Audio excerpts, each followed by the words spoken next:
अति जलद व अचूक बातम्यांसाठी पाहत रहा महामीडिया 24 सदैव तत्पर। हातकणंगले संजय गांधी निराधार योजना अनुदान समितीच्या अध्यक्षपदासाठी भाजप, जनस्वराज आणि शिवसेनेमध्ये जोरदार रस्सीखेच सुरू झाले आहे।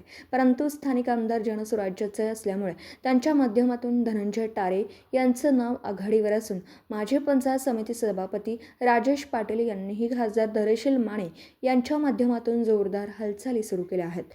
या घडामोडी पाहता संजय गांधी योजना समितीचे अध्यक्षपदाची माळ डॉक्टर अशोकराव माने कोणाच्या गळ्यात टाकतात याची उत्सुकता लागून राहिली आहे। मात्र या उलट हा सर्वोपरी चेंडू माजी मंत्री विनय कोरे यांच्या कोर्टात देखील आहे। विनय कोरे यांनी सुद्धा धनंजय टारे यांच्या नावाला पसंती दिली आहे। मात्र या पदाला गोकुळ निवडणुकीची सुद्धा किनारा असल्याचं बोललं जातं।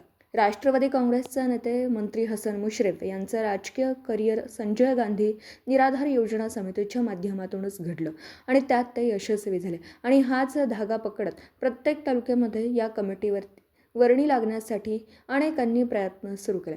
हातकणंगले तालुक्याचा विचार करता ही कमिटी आमदार डॉक्टर अशोकराव माने यांच्या नियंत्रणाखाली येत असली तरी यापूर्वी या कमिटीवरती खासदार धैर्यशील माने गटाची वर्णी लागली होती।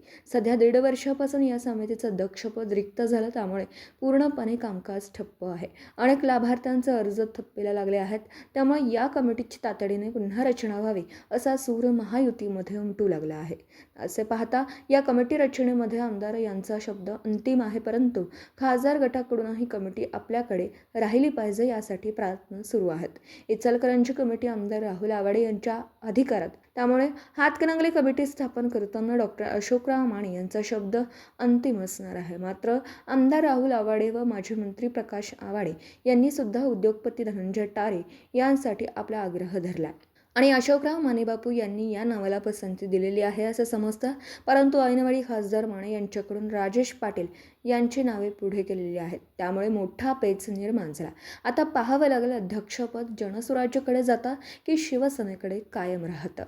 तर मग चला सबस्क्राईब करायला विसरू नका महामीडिया 24 न्यूज चॅनलला। महामीडिया 24 सदैव तत्पर।